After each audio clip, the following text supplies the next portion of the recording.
Bonjour, bonsoir à tous et bienvenue dans cette nouvelle vidéo de la chaîne de l'ennui. Et aujourd'hui nous allons parler des...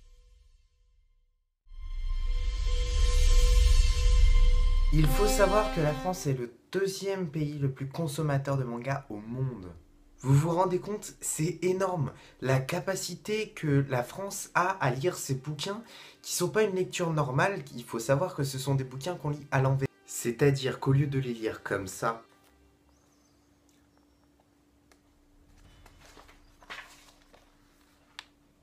eh bien nous les lisons plutôt comme ça.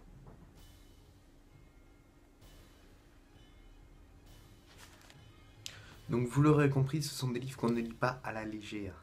Et par conséquent, qu'on ne lit pas d'une manière particulière, enfin d'une manière normale. On les lit plutôt d'une manière particulière. Voilà.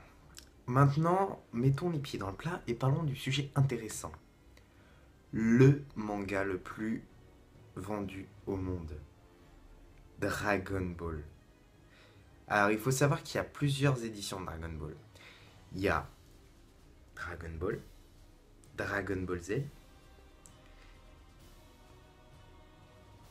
Dragon Ball Z GT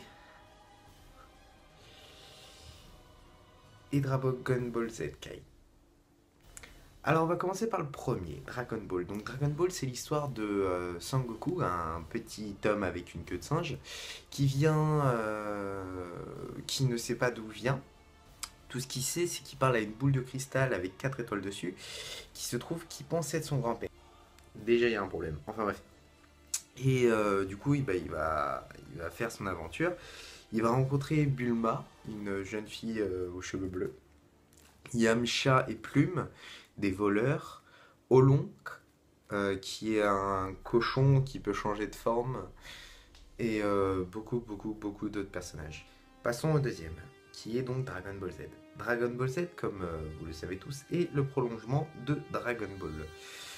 Donc on y retrouve Sangoku, plus vieux, qui a cette fois-ci un enfant qui s'appelle Goten, Sangoten bien sûr, en hommage à son grand-père qui s'appelait Sangoten, qu'il a donc appelé Sangoku, et donc on apprend plus tard qu'il s'appelle Kakaroto en vérité. On découvre Raditz, le frère de Kakaroto, connu sous le nom de Sangoku.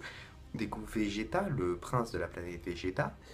On découvre beaucoup d'autres personnages, notamment Boo, l'ennemi mortel de Sangoku, celui qui apparaît à la toute fin, Freezer, Cell, qu'est-ce qu'il y a d'autre en méchant, Majin Vegeta, qui est donc une évolution de Vegeta, Vegeto, qui est la fusion entre Kakaroto et Vegeta. Voilà. Passons maintenant au troisième, celui qui m'a fait le plus mal à dire, qui est donc Dragon Ball GT. Dragon Ball GT est la suite de Dragon Ball Z. On y retrouve donc Sangoku qui a eu un maléfice et du coup qui est redevenu un enfant. Il est avec Hob, qui est l'incarnation du bien de Mister Boo, qui était donc l'incarnation du mal. Alors il faut savoir que Sangoku peut redevenir adulte à un seul moment, c'est quand il passe le stade de Super Saiyan 4. Alors ça on sait pas d'où il a appris Super Saiyan 4, Super Saiyan 1, 2 et 3 c'était logique, il est avec les cheveux jaunes. Déjà Super Saiyan 3 ça se barre en couille vu que ses cheveux poussaient en arrière, il se retrouve avec beaucoup de cheveux. Mais alors Super Saiyan 4, il a les cheveux bruns, des poils rouges qui lui poussent sur le corps et une queue de singe. C'est pas possible. Parlons maintenant un tout petit peu du film qui a été sorti, donc Dragon Ball Evolution. Je vous encourage bien sûr à ne pas aller le voir. Voilà, parce que c'est de la grosse daube. Ce film a été un massacre. Ils ont pris un Canadien pour jouer Sangoku. Non, tu prends un Asiatique, pas un Canadien. Non, c'est pas possible. C'est pas crédible. Et bien sûr, on découvre le grand-père de Sangoku, alors que dans le livre, on ne sait pas qui c'est.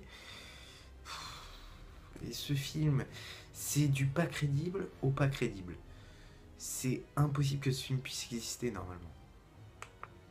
Enfin bref, parlons maintenant donc du quatrième, Dragon Ball Z Kai, qui est donc la remasterisation de Dragon Ball Z normal, Donc ils ont repris tous les épisodes de Dragon Ball Z et ils ont mis en VO.